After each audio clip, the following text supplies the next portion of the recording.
Coming up on Hashtag That. We're back with the latest Hollywood news updates. We've got everything from Kanye West to Lady Gaga. All that and more from Hamden to Hollywood. We're your source for Quinnipiac's entertainment news.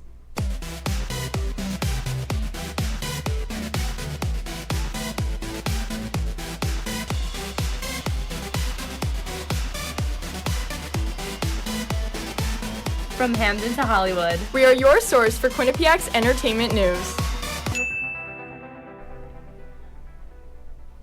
Welcome back to Hashtag That. I'm Emily McManaman. And I'm Audrey Scafati. Let's dive into some new Hollywood scoop. The season 19 finale of ABC's The Bachelorette has officially aired tomorrow night, and fans could not be more excited. Duo Bachelorettes Gabby and Rachel have had a roller coaster of a season, and things still seem to be looking rocky for them all the way up until the end. Many fans and Bachelorette experts have already predicted how the season will end, but with recent scandals surrounding Gabby's sole bachelor Eric and popular dislike for Rachel's final pick Tino, no one knows what changes the Bachelorettes have made post-show. Gabby and Rachel are sure to grant fans some clarity during live segments of tomorrow's show. This finale will also officially announce ABC's next Bachelor, who is speculated to be one of Rachel's final three, Zach, and give some sneak peeks into the next season of Bachelor in Paradise. The official trailer for I Wanna Dance with Somebody, Hollywood's newest biographical musical film, just dropped last week. Similar to Rocketman, Bohemian Rhapsody, and Elvis, this upcoming film hopes to depict and celebrate the life of celebrity pop and R&B vocalist Whitney Houston, played by Naomi Ackie. Although the movie is not due to release until December, critics are already praising Ackie for her stunning and heartbreaking performance just from the trailer alone. Some other recognizable faces are seen throughout the trailer, including Ashton Sanders, famous for his performance in Moon Knight, playing Houston's husband, Bobby Brown, and Stanley Tucci as Clive Davis, Houston's former producer. Critics and fans alike have been loving this new genre of biomusicals, so I don't doubt the success and love I Wanna Dance with Somebody will receive from audiences all around the world. On Wednesday, YouTube and TikTok star Trisha Paytas and her husband Moses Hackman welcomed their first baby girl into the world. The baby's name is Malibu Barbie Paytas Hackman. Paytas has been known for her exuberant personality on YouTube, America's Got Talent, Celebrity Big Brother, and now TikTok. For the past 9 months, Paytas has been very open about documenting her pregnancy on social media. Prior to her pregnancy, she was transparent about struggling with miscarriages and has been keeping her fans in the loop of her pregnancy journey. Malibu Barbie is a healthy baby and weighed in at 8.4 pounds. Congratulations to the Paytas Hackman family. In other news, Ye has ended his partnership with Gap after being a partner with Gap since June of 2020. Ye and his legal team stated that they were left with no choice but to end the partnership due to Gap's substantial non-compliance. In an interview with CNBC's Closing Bell, West added that the issues with Gap included pricing and stores not meeting contractual commitments. Ye also stated that he is the individual that could save the Gap, and he will not argue with people who are, quote, broker than him about money. The Emmys were last Monday, and here to talk about what went down is Sam and Kat.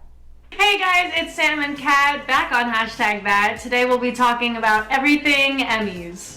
Last Monday night, the Emmys were hosted downtown LA at the Microsoft Theater, where so many actors and actresses were stunned down with the fashion. Directors, writers, and creatives won so many awards, and yeah, let's get into it. First person we'll be discussing tonight is my favorite, Lizzo. Lizzo went home with the Best Competitive Show Award. She won for her show Watch Out for the Big Girl. The program I saw the trailer for. I still need to see the actual show, but you can watch it yourself on Amazon Prime. Our favorite HBO drama starring Zendaya, who not only did she look amazing on the red carpet, she took another award for what she got last year, lead actress for Rue. And then we also have Coleman Domingo, who won Best Guest Actor for a drama series, who starred as Ali. Euphoria just continues to eat. Love it every single time. Besides Lizzo and Zendaya, there were so many Black wins at the Emmys last week. And speaking of Black success, Quinta Brunson has established Albert Elementary as the comedy show of today. It came in with 2 wins for its writing by Quinta, and Cheryl Lee Ralph has won for Best Supporting Actress as the principal. She was very excited to accept her award, bursting out in song, giving her acceptance speech. It will always be something to be remembered. Speaking of comedies, Kat, the outstanding comedy series of the entire net was Ted Lasso. Coming in with so many awards. Ted Lasso is where it's at. You guys will be getting binged by me this weekend. Definitely, for sure. Now I know. Right. Let's not forget about Squid Games. Squid Games came in with so many awards coming in from the night. They had on-camera awards, they had off-camera awards. They got recognized for, I believe, special visual effects, best production design, outstanding directing, best stunt performance, best guest actress, and best leading actor. The leading actor deserved that. My man Lee Jung-jae. Are you kidding me? There was so much more wins, so much more iconic moments, but all of that we discussed tonight, I'll definitely be tuning into Mr. Ted Lasso. I mean, I like to laugh. I will be watching. Watch out for the big girl. Squid Games, I'll be tuning into season 2. And Euphoria season 3 will be getting just as many wins as it does every year of production. Thank you for watching Sam and Cat on #that. And we guys will see you next week. Thanks, guys. Now don't go anywhere. We'll be right back after this commercial break. What do you think you're doing, Kevin? Was just gonna drive home.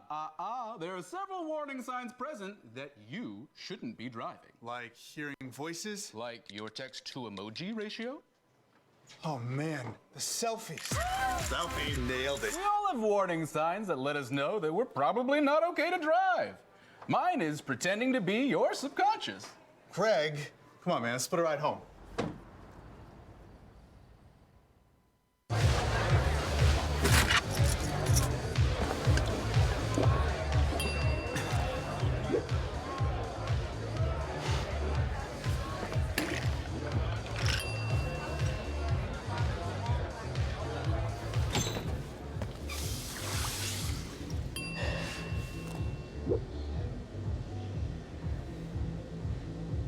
If you need to do something to feel okay to drive, you're not okay to drive. Don't drive buzzed. Multiple studies have shown that marijuana can slow both driver reaction and response time, which can be really dangerous. It's here. It's here. Wait. What? I can't drive. Why? My. Oh.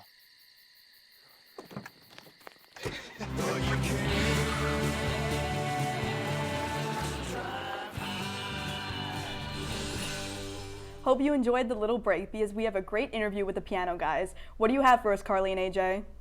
Hey, it's AJ. And it's Carly, and we got press passes for the Piano Guys concert tonight at UConn, where we're going to get to interview the director, Rod Rock. Yeah, it's going to be a great time. We're going to get a little behind the scenes of how they put the whole event together tonight, and we're going to update you when we get there. And we're here at the Jorgensen Theater at UConn to see the Piano Guys play in concert, and it's actually UConn's first real full-capacity concert back since COVID. So we're going to be watching, and I saw the Piano Guys when I was 12 years old live, so it's been a long time, and I'm super excited once again to see them live on their 10-year anniversary concert, so I cannot wait. And I've never seen them, so we're both going to get a really good experience tonight, I think. And now I'm going to interview Mr. Rock. Well, thank you so much, Mr. Rock, for meeting with us for this interview. I know it's a very big event that you're planning. I just wanted to ask first, I know that the Piano Guys have been here a couple times, so what made you want them to come back for this event? Well, this is actually their 5th appearance at Jorgensen since 2014. They were a big hit the first year they came, and they've had a solid track record in subsequent years. And so this is our return to a more normal season, right, with full capacity and with more events. That's awesome. And so we thought this would be a great way to sort of kick off our 67th season, with a sure thing like the Piano Guys. That's very cool. I'm really excited to see the show. Have you ever seen the Piano Guys? I haven't, no. I've seen them on YouTube, but not anywhere else. No, I'm very excited for it. This is perhaps not completely an all-new show, but they have reworked their previous shows. There's going to be some new material tonight. So I think it's going to be a lot of fun for the audience. Why do you feel that this type of music is important to show at this theater again and again? I mean, if it's the 5th time, it's a big deal. I think that the Piano Guys have a really broad appeal.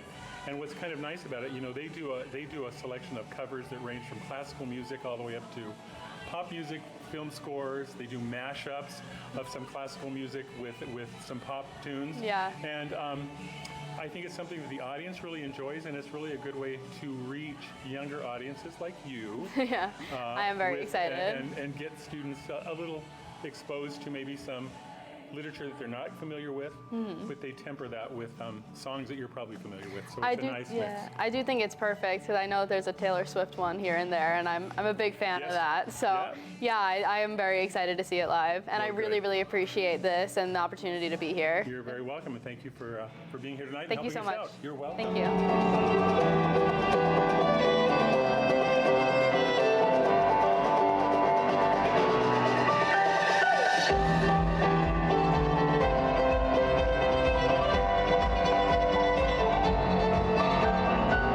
Tonight was such a great experience, from the concert to us getting our first press passes for an event like this. I'm really excited for the future and more things to come like this. Until next time, hashtag. Bye. A lot has happened this week in the world of late night talking. Here to tell us all about it is Mason Glod. Hey hashtag, it's time for my favorite segment, Late Night Highlights. Let's get right into it. Quinta Brunson, star of the hit show Abbott Elementary, appeared on Jimmy Kimmel Live last Wednesday and addressed her Jimmy Kimmel Emmys controversy.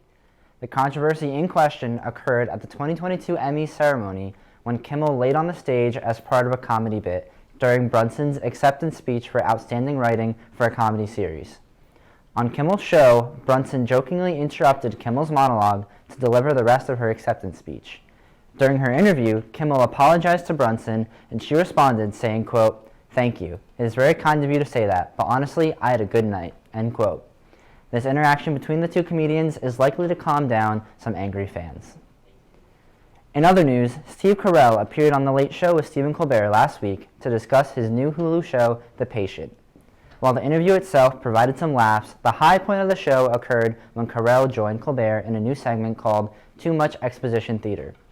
The bit involved the two friends acting out a medieval scene in which there was too much exposition. Highlights included Carell explaining the character's father's gondola-building rivalry and a low-energy sword fight at the end. Carell has been more focused on dramatic roles in recent years, so it was fun to see him pull out his comedy skills again. Finally, Jeanette McCurdy appeared on The Daily Show with Trevor Noah this week to discuss her hit new book, I'm Glad My Mom Died. In the interview, McCurdy discussed her response to the book's success, her writing process, and her complex relationship with her mother. When Noah asked if McCurdy hated her mother, she responded, quote, "I definitely don't hate my mom. I think she was a very complicated and nuanced person, and I try to articulate her to the best of my ability in all of her many shades and colors." McCurdy goes on to explain her aspirations in the entertainment industry and how she plans to remain grounded and level while facing her past trauma. That's all I have for this week. Back to you guys at the desk. Thanks, Mason. Quinnipiac had their annual entrepreneur fair this week, and here to show off the amazing student-run businesses is Lane. Hey hashtag, it's Lane. Recently there was a business pop-up shop where student entrepreneurs would showcase their small businesses, and it was super cool for me to go and see, so I wanted to share that with you guys, and here's what I found. My name is Brianna, and my business is just selling upcycled and thrifted clothes. So I got started over the summer. I always did thrifting as a hobby, but I decided to just give back to people and so people can find what I basically love about thrifting. I'm Cole Johnson. I'm a media studies major with an entrepreneurship minor.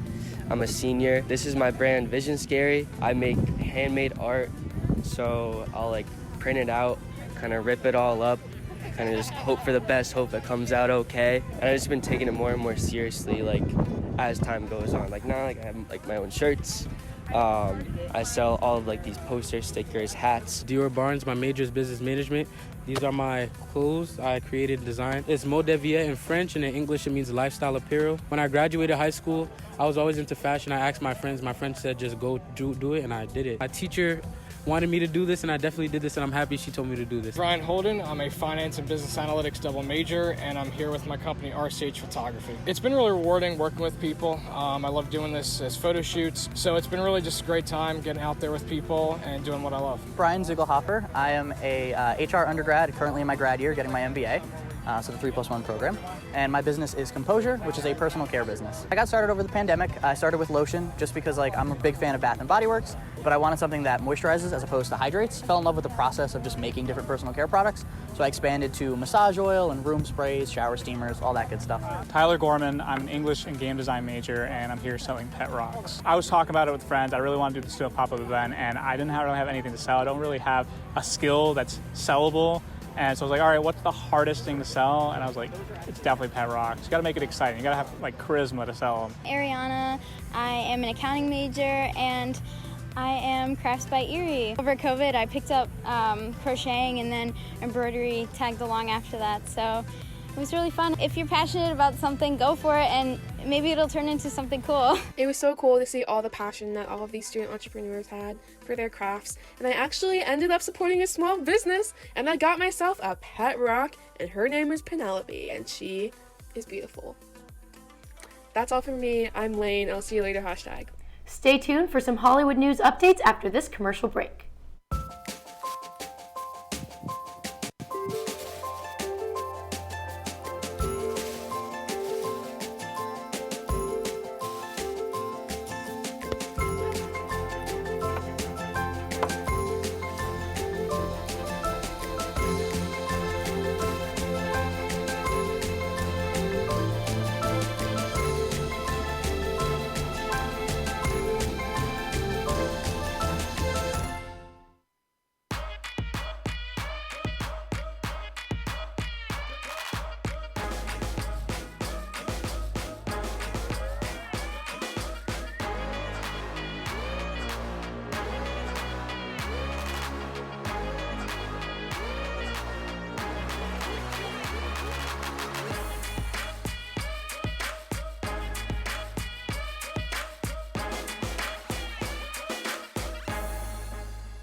When we adopt a shelter pet, we discover they're a unique mix of all kinds of things. Come on, Drew, spot me on this last one.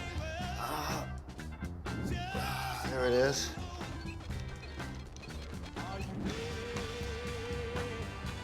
Keep going with it. Leo. They're a little bit of a lot of things,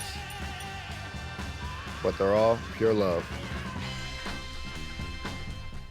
Welcome back. It's time to get the latest news on all things Hollywood. Here with us this week is Julia. What have you got for us, Julia? What's up, guys? We have so much news straight out of Hollywood, so let's jump right into our Hollywood news update. Disney is known for recreating their popular animated features into live action. Halle Bailey is giving it her all as Ariel in the new Little Mermaid. As a Black woman, she is inspiring little girls all around the world, while on TikTok, the reactions to the character spark joy and happiness. It's a film that has gotten a lot of comments and unfortunate blowback from its casting choices, but Disney and Halle both are pushing through this to make this film great for young girls and their audience. Are you guys excited to see this film? And if I told you that Melissa McCarthy is playing Ursula, does that spark your interest even more?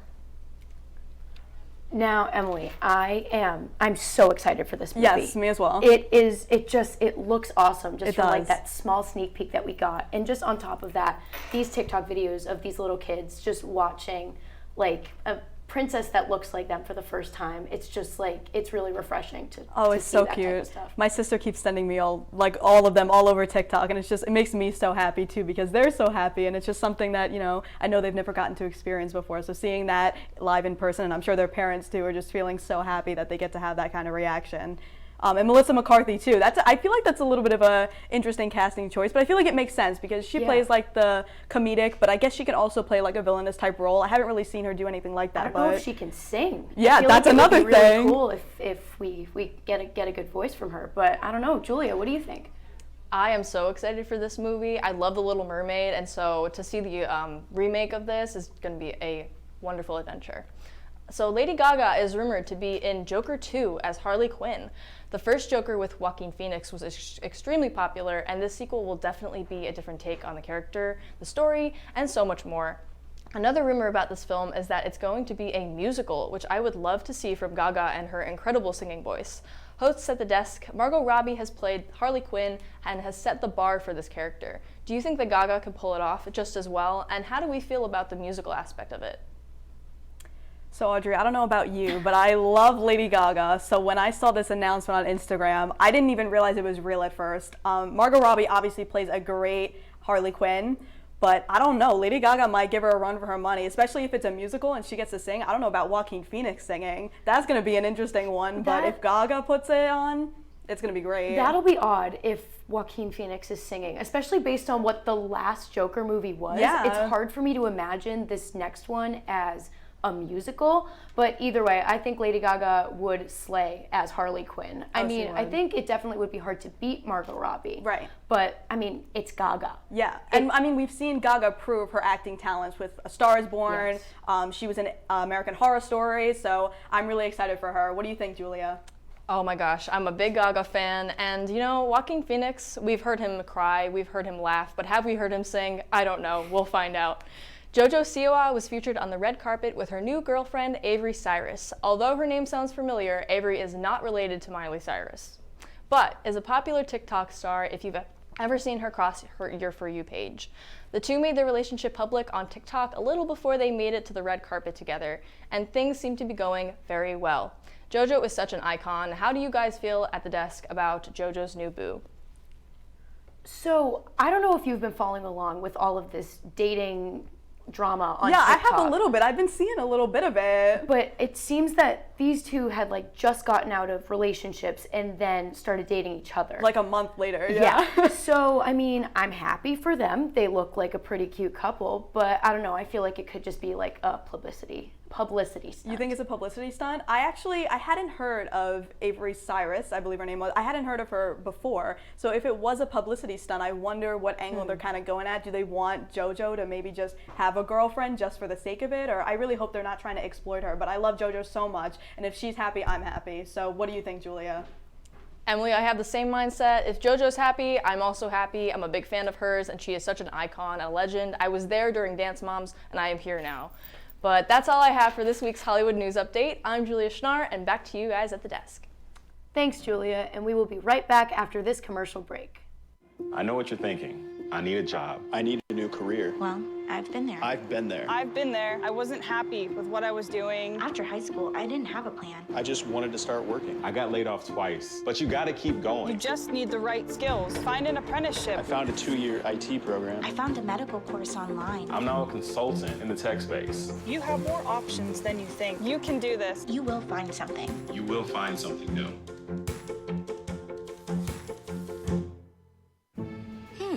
Maybe you can make retirement happen. After all, you made home ownership happen. Homeschooling yourself on loans, beefing up your credit score. So I'm pre-approved. You were like, yes! Sorry. Color coding listings, ticking boxes, and flushing every toilet in a 20-mile radius. Home sweet home. You aced house hunting. Now get the tips you need to get on track at aceyourretirement.org. Honey, what I think you need is a socket wrench. I played JV basketball. I'm sorry. I don't think it looks right. This is good, and it's all good, baby. Is it really all good?